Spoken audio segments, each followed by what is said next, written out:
All right, what's up everyone? Matt here. Today we're going to focus on chain tension and lube. We're going to do an oil change. This is on the DRZ, by the way, if you can't already tell. We're also going to go ahead and try to hurry up and knock out turn signals. I don't have turn signals. I don't like my brake light solution. We're going to try to redo some things. It's going to take a couple videos. We will try to get through all of this tonight as I'm trying to prep this bike in preparation for our ride this weekend.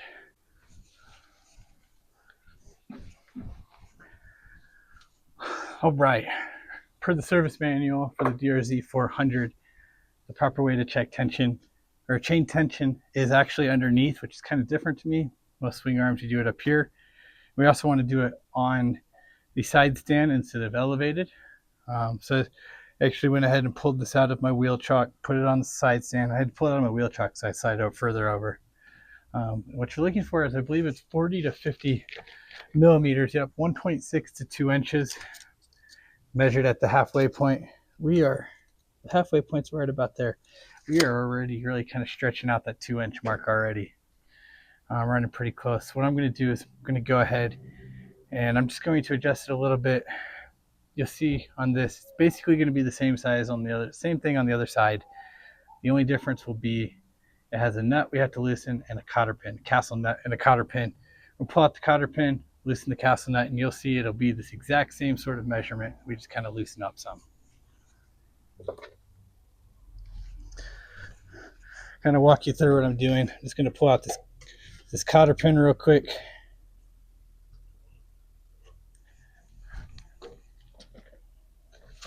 Give you a brief idea of what I'm looking at over here. We have castle nut, a cotter pin, same exact thing.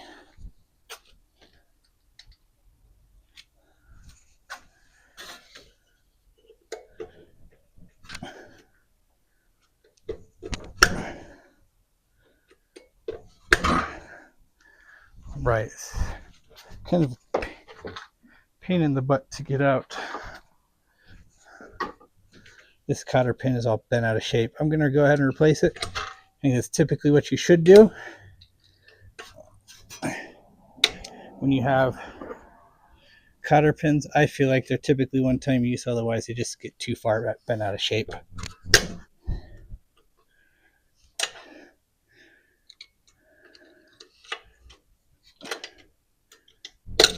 All right, there's that. So this is a 15/16. I'm not sure if this is like a 24 millimeter. I found 15/16 actually fits my castle nut. I'm just gonna go ahead and loosen it up some.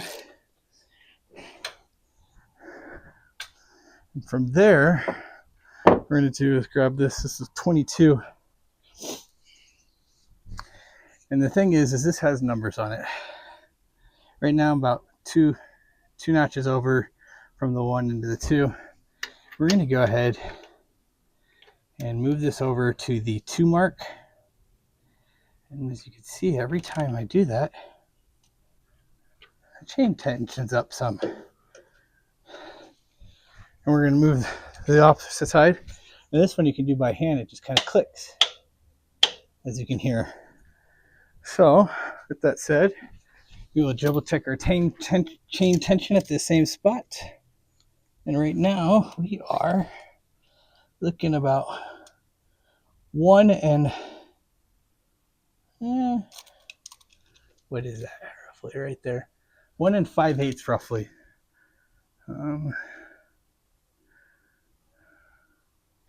So that might be a little much. We're gonna go ahead and go back 1 click on both sides. Okay.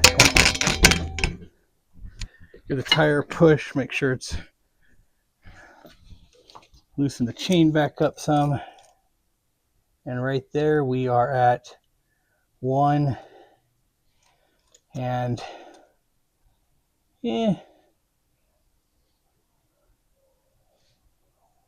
between 1 3/4 and 1 7/8. I don't feel like actually counting and doing the math to see what that is. But that's good. That gives us between 1.6 and 2 inches. We'll go ahead. We're going to tighten the castle nut back down and put in a new cotter pin.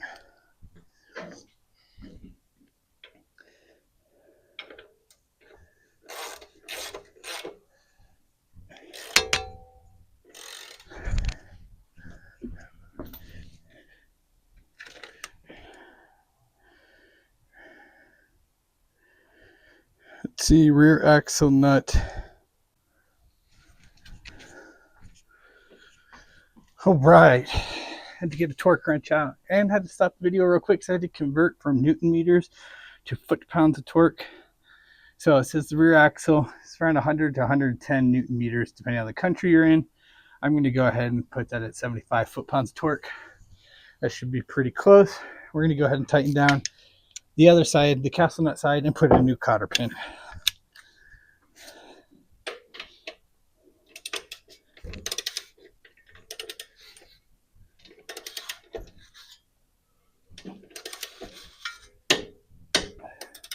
Right, we heard that click. It's a click type wrench. Should be able to get one in there. I need to back this out just a tad bit. Just a tad bit so I can get a cotter pin in. We're going to pull out a new box of cotter pins that we have. I'm trying to find one that's about the same size.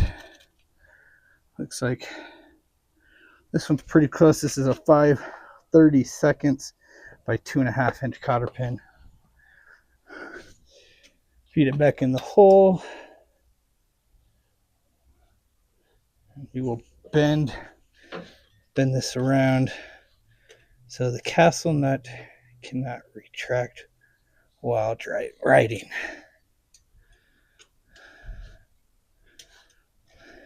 It's kind of a big castle or big cotter pin, honestly. Definitely does not need to be so long. I may trim it down later, but we're good. We're going to double check here. We are 1 spot less than the 2, and we are 1 spot less than the 2. Those numbers, in case you're unaware, those are actually what keep your axle aligned. So you want to always try to make sure that you keep those. Other bikes, you'll see that they have a bolt that comes through here, and you're kind of loosening a couple nuts, a bolt and one nut, and they'll have tick marks on the swing arm itself or on the spacer, the axle nut block actually that you move back and forth, and you try to keep those aligned. I actually really like this method. This is actually super convenient, super easy. We have it tightened down, so we're going to go ahead real quick before we call it good. We're going to double check this tension right here, and we are again about 1 7/8. So we are a little less. We could have done a little more. I'd rather err on the side of caution, have it a little looser than a little tight. Tight can cause problems binding. All right, next up, we are going to go ahead and lube this chain. As you can see, I've got it on my center stand here, and that is so that I can spin this tire. That way I can spin the chain all around. I am going to use some of this Motul chain clean that I use on my street bikes. I'm not 100% positive if it's good to go on this, but this is a non-road and off-road bike for me. So I'm just going to go ahead. I'm just going to kind of spray it down and give it a good clean.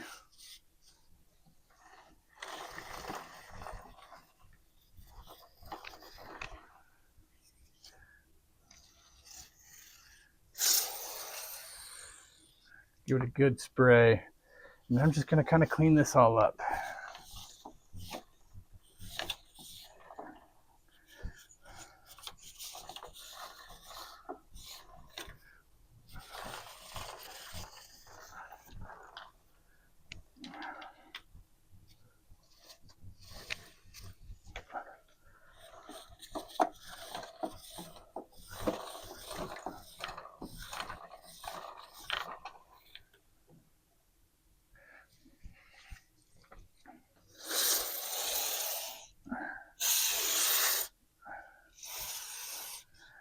So normally this is something you do, I think it said somewhere, the mileage you have to do this is pretty high, actually. And I will get you those exact numbers in just a second. From the service manual, you are supposed to maintain your chain every 4,000 miles. So I actually am right about 4,000 miles. However, this has been 4,000 miles over 20 something years now. So, although I'm probably not necessarily really due for an oil change and a filter change, I'm going to go ahead and do all that anyways as well. And somebody probably has some suggestions as to easier ways to do this. This is just kind of the way that I do it.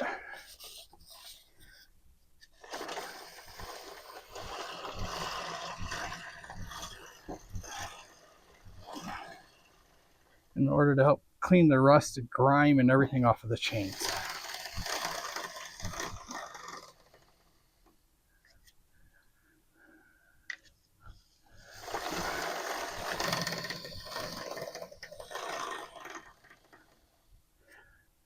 Chain actually looks to be in pretty good condition for the most part. I don't really see anything bad. The gears on the rear sprockets still look great, so I'm not super concerned about anything from that perspective.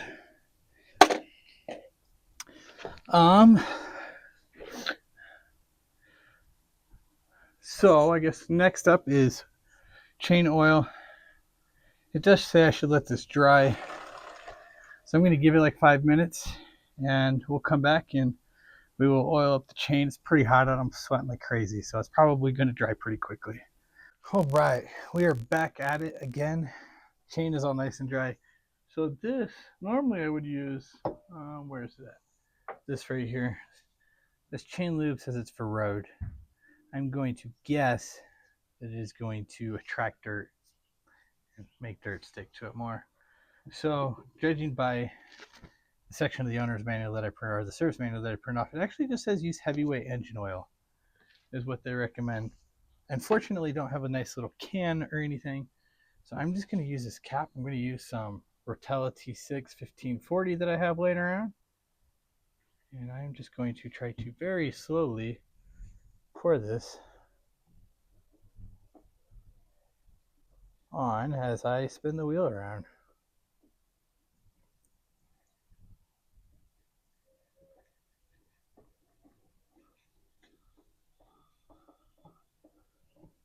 There's definitely a better solution to this.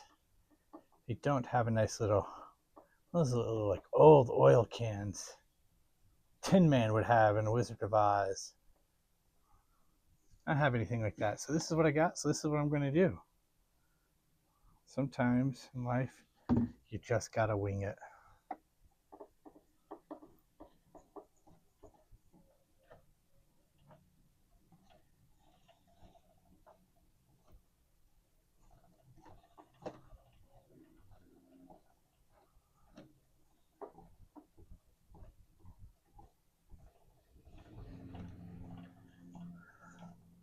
I'm not sure how much oil I actually put on this. It wasn't a ton. It wasn't even two full capful. Probably not even 2 full capfuls. Just gonna spin it around, try and make sure it's all nice and kind of mixing around and everything. It should catch up on the sprockets and help, of course, continue mixing it around and stuff. I will probably get some nice spray stuff that will actually lube the whole chain nicely. I think with some other stuff we could do something like this maybe, and just kind of help spread it around some. That way it all gets lubed up.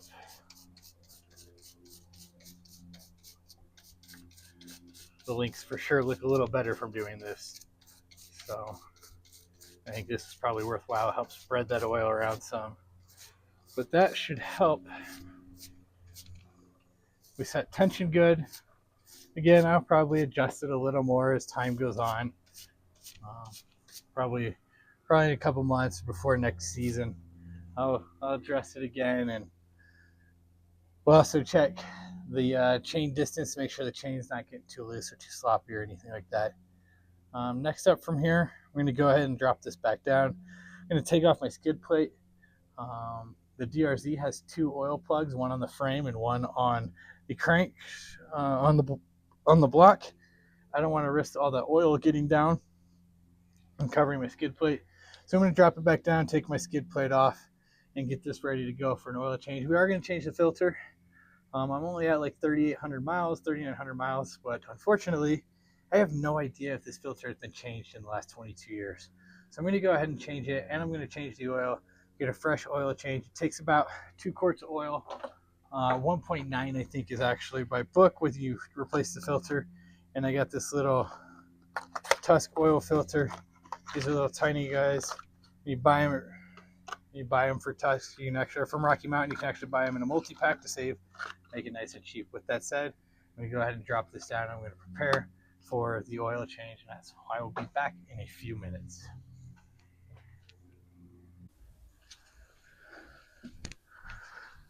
All right, so we are back at it again. This is nice and warmed up.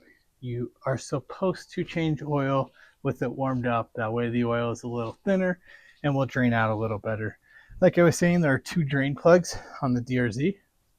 There's one right up here, and there's one right here on the frame. Let me see if I can get you up there, get you a picture. I'm not sure how well this will work. Right here, and right up there where the frame Y's off.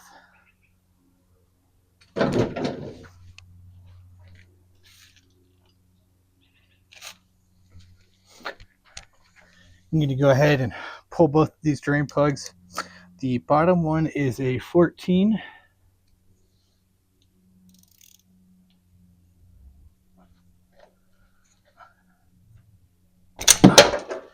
Ooh, my socket came flying off. That thing was on there really tight.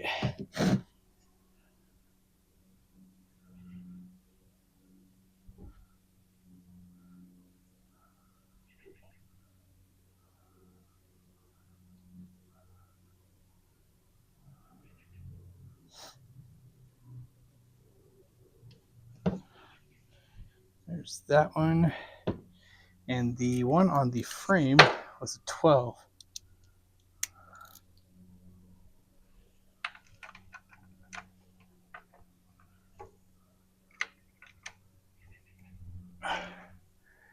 I'm going to cheat a little bit because I don't want to burn myself.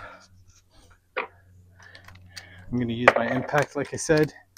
You can use this for removing. Don't do this for tightening. It will create problems.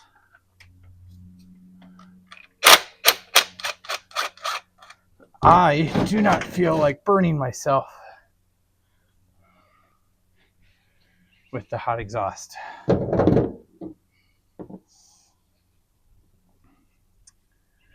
There's a lot more oil coming out of that one. Came at an angle I did not expect as well.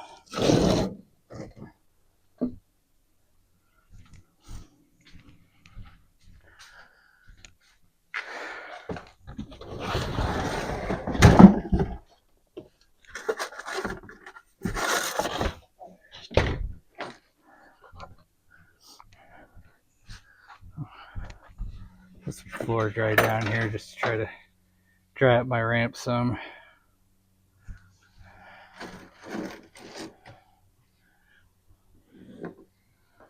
So I would say it's safe to say most of the oil on this gets stored inside the frame. All right, while we let that drain out, I'm going to come up over here.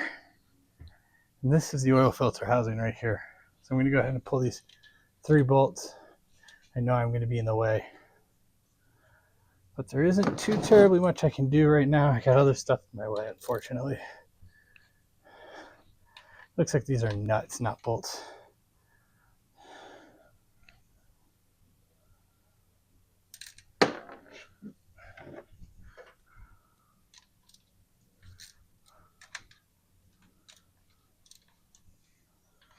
Right, as you can see, more oil comes out of that as well, which is why you gotta add a little bit more oil when you replace the filter.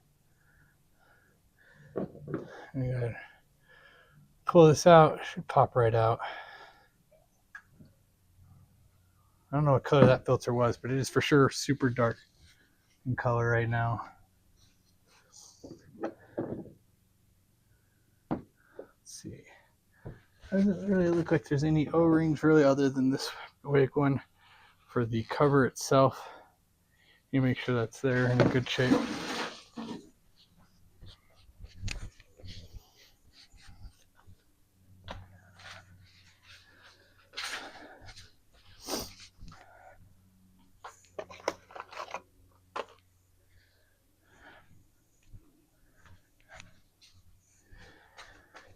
Go ahead and replace it with our new tusk filter. There is a little thing in there. You really can't mess it up because see the hole on the filter? There's a thing on there where you actually can push it on. So it'll be good to go. Wipe off the mess of the cover we just made. And we will go ahead, pop this on.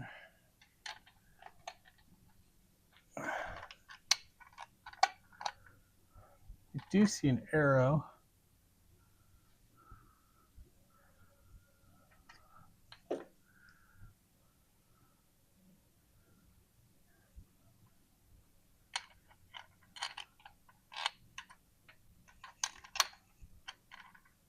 Oh yeah, it will only fit on the one way. So once you get it on the right direction, you know it's correct. Take our little nuts, start screwing them back on. This really should not require much of any torque on these. I can grab the torque specs and I can actually go look it up if you'd like. And I can provide it in a comment if anybody actually would like to see those. But I know it won't be very much. So I'm just going to do pretty much hand tight.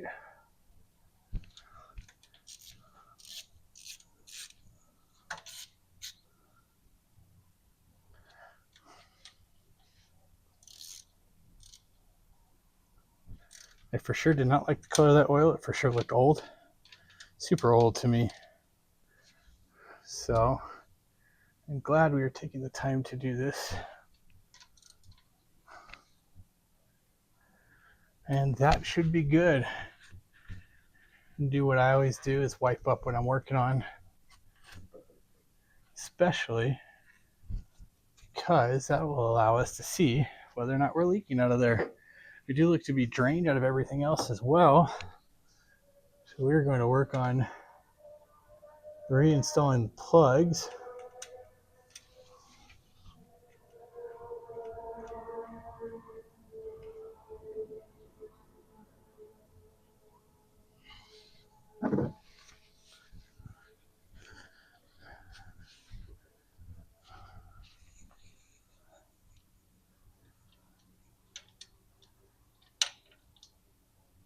These plugs are drastically different sizes. You really can't mess them up.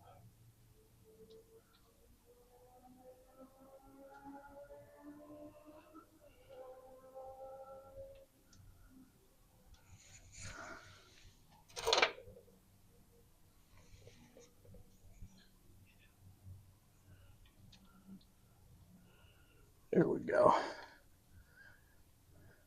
Never try to force a bolt, plug, screw, anything.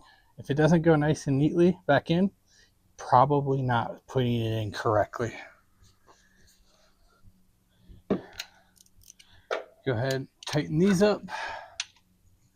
These are just drain plugs. They're never really that tight.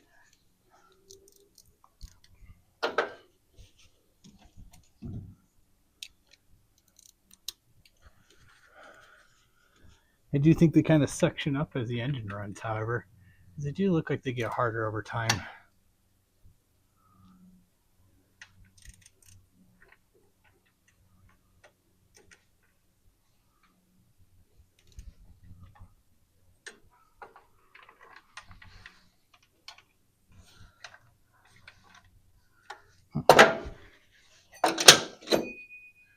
Let's see if I can get in here with a wrench a little better.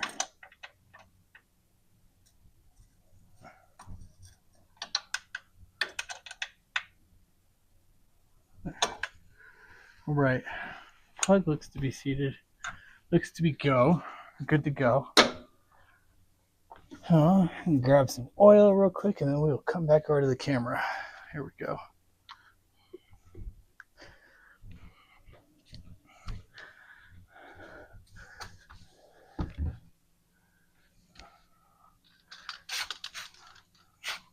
Right.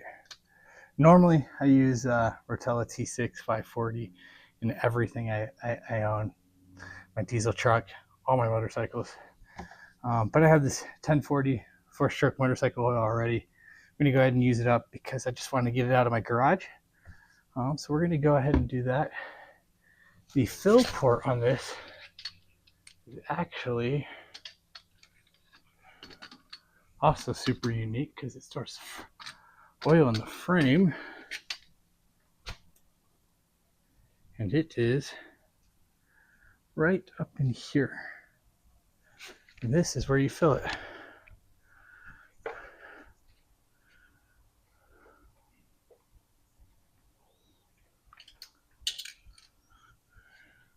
You see, you got a dipstick.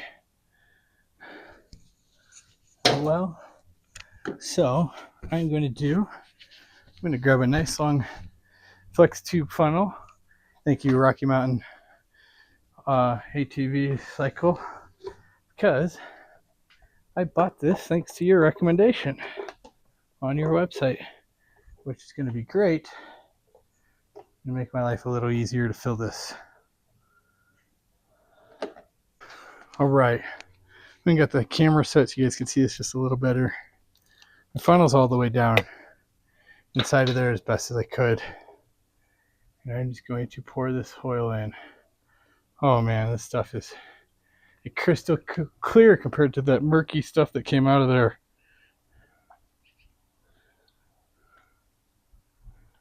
Like I said, it's 1.9 quarts.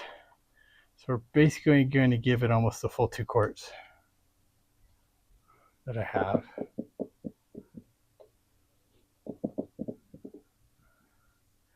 Would have been smart of me to grab a strap as well to kind of hang this, help me hold this up. But I did not do such a thing. I'm going to pull this out real quick. Grab one of my trusty bungee cords that you saw in the last episode if you watched about my mirror install. Which kind of helps me from it all falling over. Make sure it's up in there. We will move on to the second quart, where we're going to put in pretty much all of it.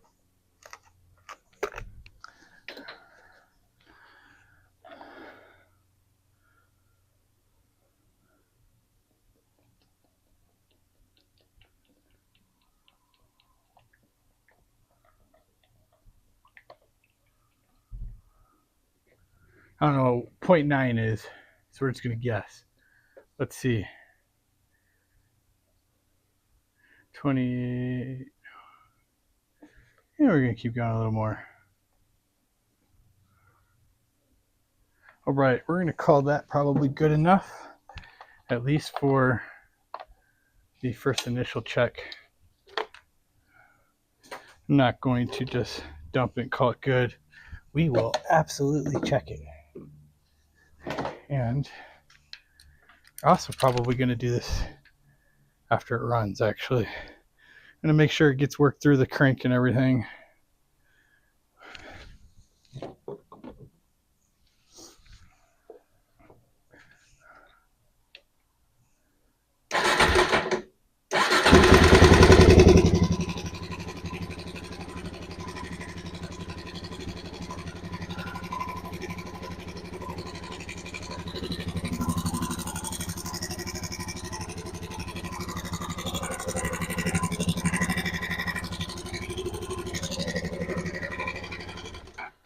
All right, I didn't see any leaks coming from any of the drain plugs. They all look good. I didn't clean them up very well either, so I will probably do another recheck. That's what I do. Rather not risk running out of oil out on a trail. I'll pull the dipstick. A nice wipe down real quick.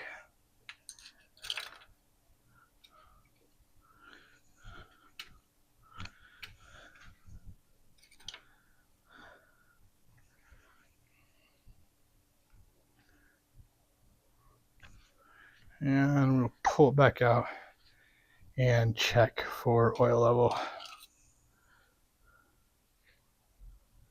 We look to be probably good.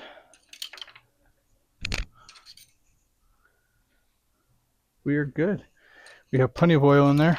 We should be good to go. I am going to get this dipstick back down in there.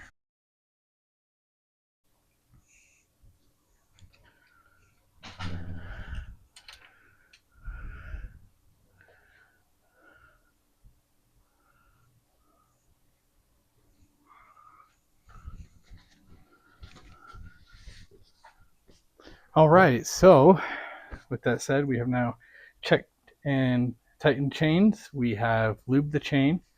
We've also given this thing an oil change and a new oil filter. I'm going to give this thing a little bit to run. I'm going to make sure all the oil is cycling through. I will recheck the levels, check for leaks again. I'm not going to do all that on camera, but that's just steps that I do. I like to ensure that I have no leaks going forward. If you watch my last video over my mirrors, you'll see they're nice and tight now. I did go ahead and put some electrical tape on that. I also put a little bit of heat shrink. I didn't heat shrink it or anything. I just use it because it's a little thicker than electrical tape. So I use a couple pieces of electrical tape and I put some heat shrink inside of it just to kind of make that a little snugger fit. It works great. I've used it on multiple motorcycle handlebars before. It just kind of helps secure those up. So as far as DRZ maintenance is concerned, I think we are pretty much done for needed and required stuff. I will hopefully get to the lights today, but that is going to be a chore. I'm not sure if I'm going to get through all that. I've got to pull the tank off and run all new electrical throughout this. Luckily, I do have the Tusk piece together kit, but it may be a tomorrow night job. So at least we got through the important maintenance stuff to ensure that we keep running well. The other thing that I should recommend that we do is also check the coolant levels, which I may do that after I eat some food, just to ensure that there's coolant in the reservoir or in the tank or radiators.